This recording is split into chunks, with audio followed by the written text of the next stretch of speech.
Good day to you all. Welcome to my video about the Downward Spiral from Nine Inch Nails, my favorite record of all time.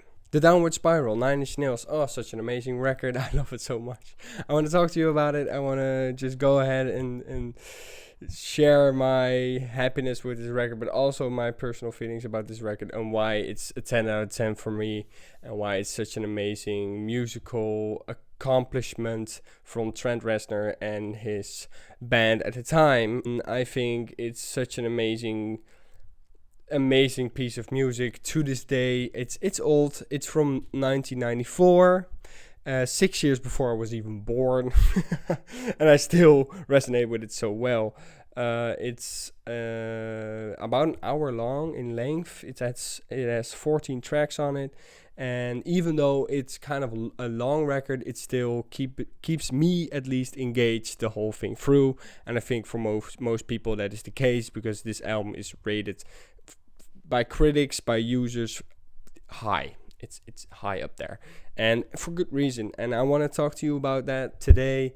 I've split this video up in kind of 5 subsegments, starting off with the narrative of this record. Let's get to it. Well, the narrative of this record is not a happy thing. It's dark. It's very dark. It's very emotional, and it's very unhealthy. You actually follow this protagonist through a variety of songs that follows him through a downward spiral, hence the name of the album, into nothingness, into death, into... The narrative shows how heavy someone can destroy themselves and can have such a self-destructive nature if you are going down this path of self-destruction, of self-hatred, of just paranoia, chaos, hurtful things. Looking at the artwork too, you can just see how real it feels, you know. We're starting off with Mr. Self-Destruct. It's the first song of this record. We start with a bang, we start with an explosion, just right off the bat. You know what you're in for, you know what the album is gonna sound like, and it's not for the lighthearted at all. It has this ding ding ding ding, like it's pounding stuff in your face and vocals right in your face, and all the instruments just kind of chaotically go through each other, but they work. But heavy drums, fast drums, chaotic. It's chaotic. It starts off so chaotic, saying like I am the voice inside your head, and it's kind of like this entity taking over our protagonist, and that he has no choice in this matter. You know, we are going down.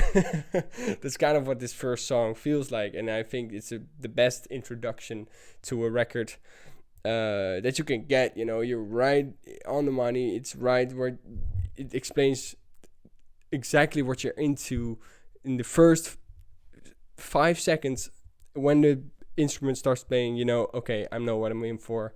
This is gonna be a bumpy ride. I'm just gonna sit here and listen to the whole thing. That's what always happens with me, at least. After Mr. Self-Destruct, we actually get to the second song. That's Piggy, and that kind of takes the narrative a little bit chill, and he just keeps saying to himself, I don't care anymore. I don't care anymore. And nothing can stop me now, because, you know, this entity has taken over. I don't care anymore. Nothing can stop me now. I'm going down to this spiral, and I'm going to do whatever I want. Nothing is holding me back anymore, because I have nothing left to live for. The groove of this whole song kind of feels like, you know, we're dancing like the Joker. Just, you know, I'm leaning into this part of me that wants to destroy everything. So we're kind of, you know, dancing before the storm. And right after that, we get Hearsay. If you're religious, don't listen to this song, man. Actually, just, you know, giving up on faith as well. You know, God is dead. No one cares. God has left long time ago, and, you know, God is dead. And it's an aggressive song. It's an amazing, I love the drums. I love everything about this song. It's so impactful. I'm not anti-religious at all, but it just goes to show how our protagonist just completely leaves leaves any faith that he still has left in this world. Just fuck it, fuck that shit. Let's go. I love it. And after that, no, we're not slowing down. We get March of the Pigs, and it's just, I don't know what March of the Pigs is really about. I haven't really looked into it, but all I know is that it's a banger. It's a mosh pit banger. It goes fast. It goes aggressive. It shows kind of, just chaos. It's completely chaos. Like after he's abandoned his faith, there starts this chaos that's just going crazy. And when we follow him through this chaos, and with a little light note somewhere in between, like it's not really giving up, because it still makes him feel better. That chaos still makes him a little bit feel better. I don't know if I'm right about this narrative, but that is how I interpret it. And I think music is always stuff that you can just interpret the way you want to anyways. But to me, it feels like there's kind of a light note to it, that he doesn't feel stress anymore, because it makes him feel better, that he has kind of just given up on all of life. Life takes him down, and I was just giving up, and just get a little piano note that's like, it makes me feel better. Doesn't it make you feel better when you just jump into this self-harm, self-hatred, self-pain, self-pity? I don't know. It does make you feel a little bit better sometimes, but that's not good at all. And after that, we get Closer, which is is the most popular song of this album, maybe of Nine Inch Nails as a whole. And it's such a great industrial but also funky kind of song, kind of very danceable, it has a good hook, and a fuck you like an animal. It's kind of sexy, like in an SM kind of way, in a kind of kinky way. And I get why it's so popular, but the thing is that it's still, throughout this song, it's still really dark. It's still really heavy, because he still says help me throughout these very, confident things that he's saying. Like, I want to fuck you, I want to penetrate you, I want to humiliate you. And still he's saying help me, losing grip a little bit more. And after the last kind of hook, we're going into a few minutes of just adding instruments and adding sounds and adding synthesizers and adding just everything to make this song so much more powerful and danceable. And it's all masteredly so well, and it's all just the new segments of this song, just they add so much, and every time there's something new, and it's exciting, and it's done with perfectly right moment. And I just cannot stress how enjoyable the song is, even though it's kind of long. It's kind of like it's like 6 minutes or something, and still it's over in a heartbeat. After this break of sexy things, we continue down this path. Ruiner is an amazing track, and we continue down the path of self destruction. And I think at number 7, The Becoming, it's actually kind of a tipping point. Just like he really becomes a lifeless entity. Like he becomes like almost a cyborg, a industrial, a electrical metal entity that is not even human anymore. And The Becoming is my favorite song of this whole record. It has a weird tempo, it has a weird everything. His vocals are real, and he becomes this new person. The antagonist becomes who he wants when he's embracing his dark side. After that, we have I Do Not Want This, and I think I Do Not Want This maybe the weakest song of them all, but still 10 out of 10, It's like the little smidge of human left that is kind of screaming that he doesn't want this anymore, but he can't go back. He's already in there deep inside of this spiral going down, and it's kind of like screaming up like, I do not want this. And it's very small, because after that it's just saying, don't you tell me how to feel, you don't know how I feel, just completely pushing everything that might help him away, so he can stay in this comfortable zone of death and destruction. If they ever get a big man with a gun, it's like the most hated song or something in this record. I don't think it's that bad. It's very short. It's it goes heavy. It's like dang, and it's like going all psychopath. I think the hook is great. Like shoot. It's kind of catchy too, and I don't know why. I love this song. It's very short anyway, so it's not the most important for the story, but it's kind of like a fun little detour that this narrative takes into. I just see him walking around like a taxi driver, that movie Taxi Driver, where the protagonist stands there in front of his mirror with a gun and just completely sleep deprived, completely psychotic, talking to himself like, are you talking to me? And I see this guy, like a big man with a gun. I see kind of this guy in front of me, and I am a big man with a gun, and he's just dancing in his own apartment, just going crazier and crazier.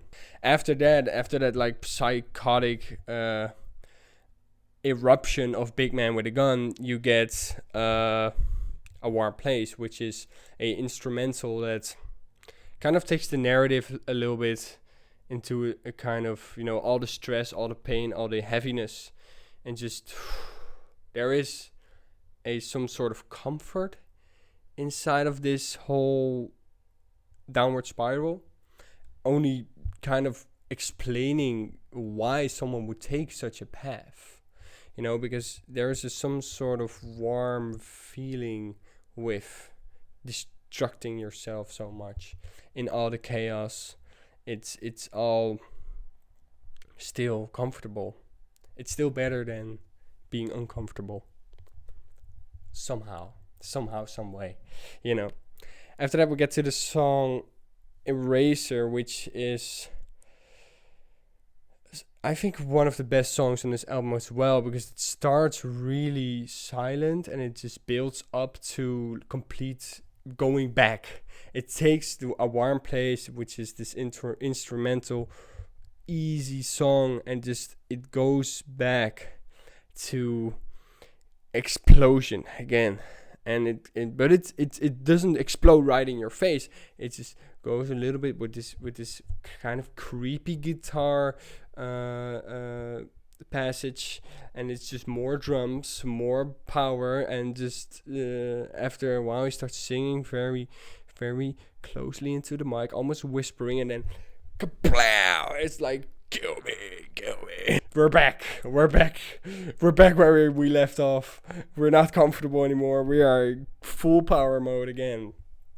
And that follows it up with Reptile. It's also a very explosive song. It's kind of getting more into that sexual realm, but it's not sexy anymore. It's just completely dark, and she spreads herself open and she lets all the insects in. It makes me happy some way, because the songs are really good. Heavy stuff, man. And then the Downward Spiral, the title track, is it's not the last song, but it's second to last song. And I think this is the moment where I know for sure, and it's kind of the last moments of our protagonist being alive, and what goes on in his head, just this muffled screaming, and he slowly gets to that point where he's kind of explaining what happens after he.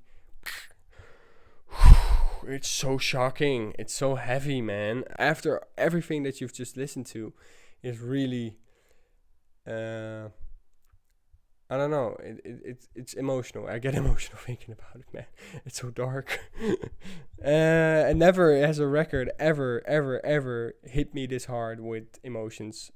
It's so hard to get through. And then we get a sort of Hurt. We get Hurt, the final song. It feels like he's kind of saying sorry for, kind of apologizing for everything, and he's kind of like giving his life away, his empire of shit, He's giving it away to the people around him. Just he's not.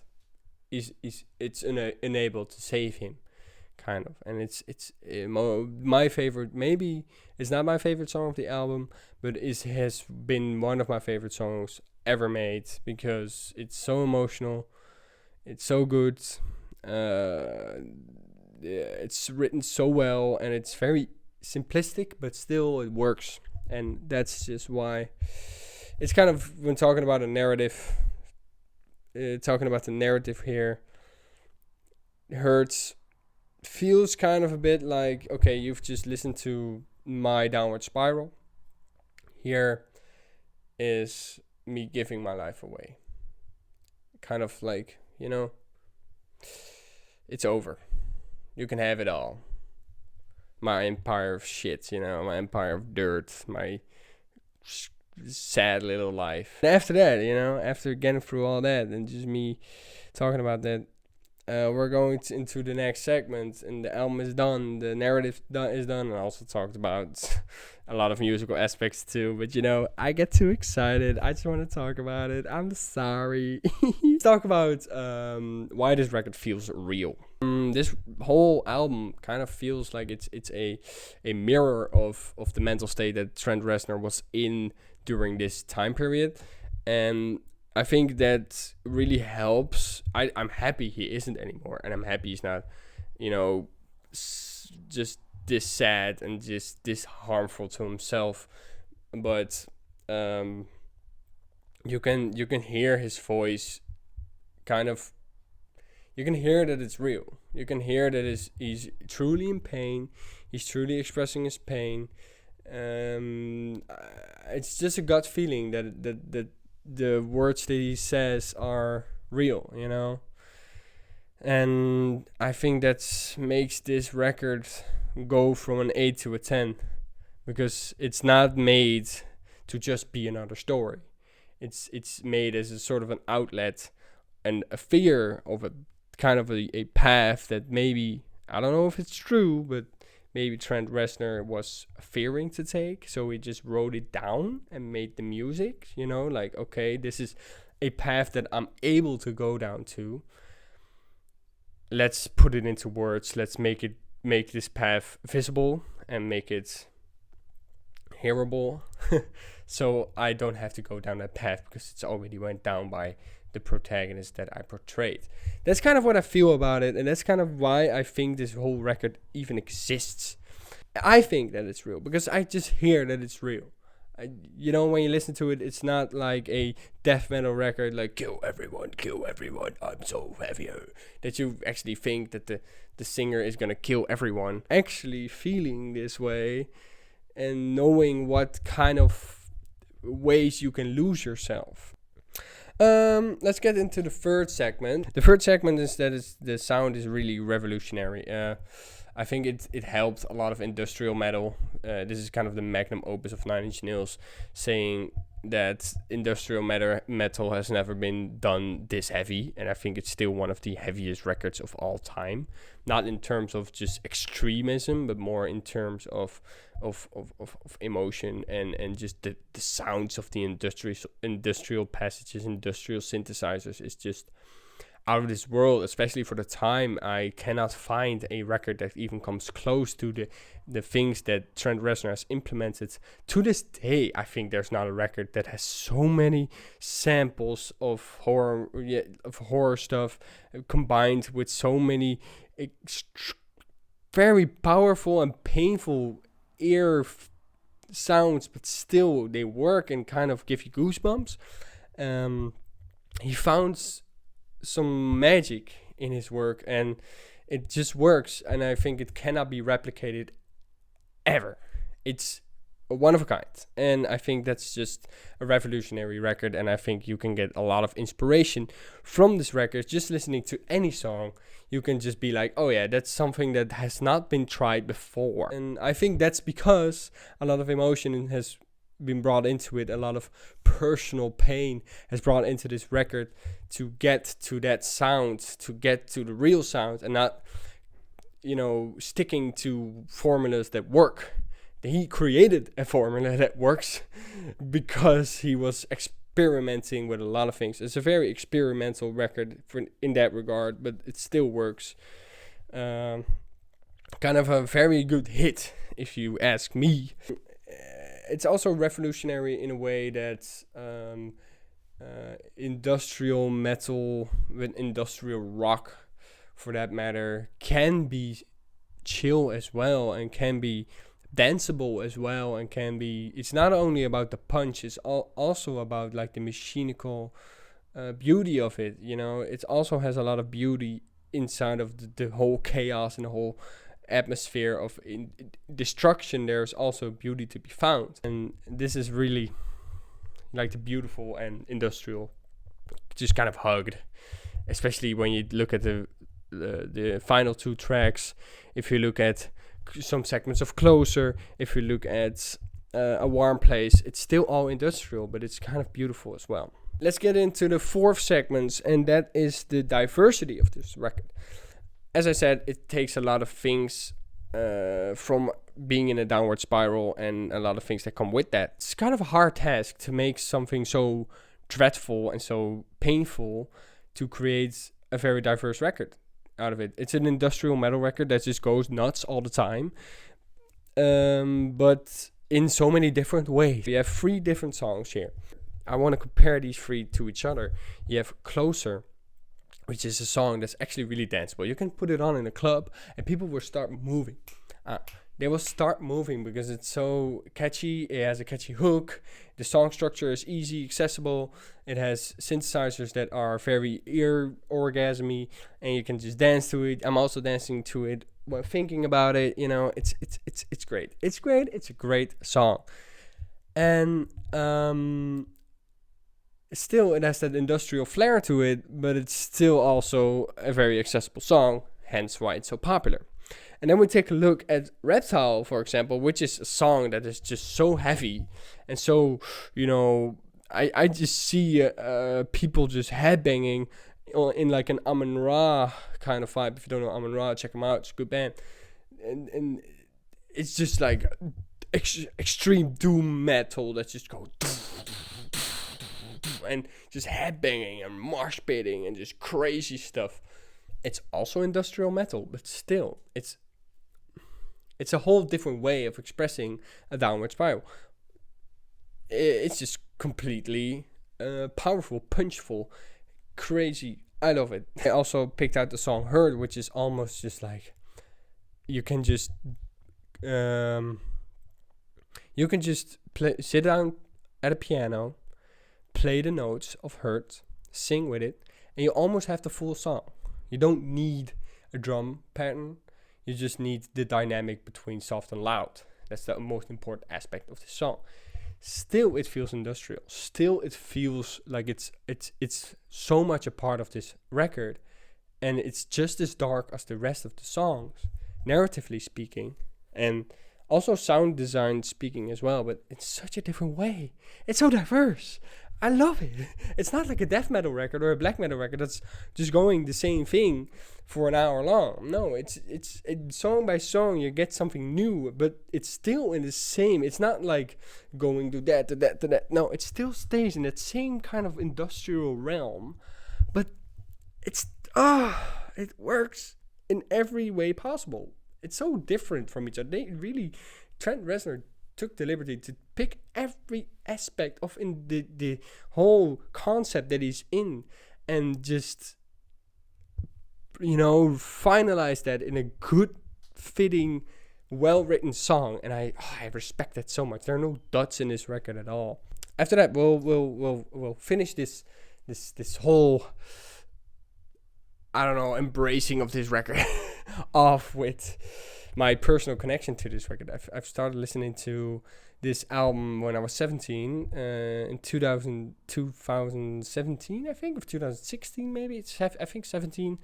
I discovered 9 Inch Nails, or maybe 16. Well, at least it's a long time. It's like 7 years that I listened to 9 Inch Nails, and I think this record was the first record of them that I discovered. And the first time I listened to it, I didn't get it at all. I was like, yo, this is way too painful for my ears.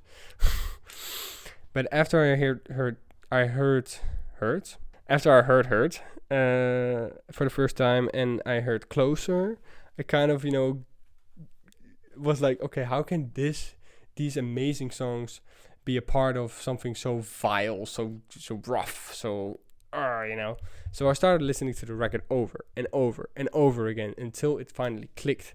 And now, when I listen to one song of the record, I immediately listen to the whole thing. I'm gonna listen to this after making this video. It's a record that shows me how bad it can get, and I personally have some issues. So to look at this record, you can see how bad it can get. And it kind of like feels like, okay, somebody understands my self-destructiveness. Somebody understands addiction. Somebody understands how bad you can feel and how much you can hate yourself. And just listening to this record and knowing I'm not on that path right now just feels so good. And it's kind of like a sort of, as if there is a time dimension next to you in where you did take that path, and you can just imagine what it would be like, and you just know, and you just reason with yourself, okay, that's not what I want. And that's why this record is a 10 out of 10 for me, because it shows you how bad it can get, how fucked up it can get. And it kind of, it works in a sort of rationalizing way to life. Like, okay, my life is going actually not that bad. It can get so much worse. At least I have respect for myself, and at least I choose to do some things that will make me feel healthy. At least, and I'm not stuck in this frustration of myself. And that's why this record it just goes to show how bad it can get. It's not that it's going that bad with me, but it's more that I am capable of going down this path, and I'm just not, because this record showed me how bad it can get. And that's why this record is so fucking amazing. It's deep. I know it's deep. It's not a happy record at all. It's not to enlighten your mood. Well, it enlightens my mood because I think it's just a musical masterpiece. But yeah, it's just great. I have never made a video this easy. I'm just fucking spitballing here, I'm just gonna end it here. Thank you so much for watching. If you are watching, if you're not watching, I don't care either. I hope if there's one person who likes this video and leaves a like under this video, then I am so happy. If one person, just one person, I don't need more. I am a man of very little things that I need in life. So yeah. Okay, thank you so much. I'll see you when I see you. I hope this is up today. Goodbye.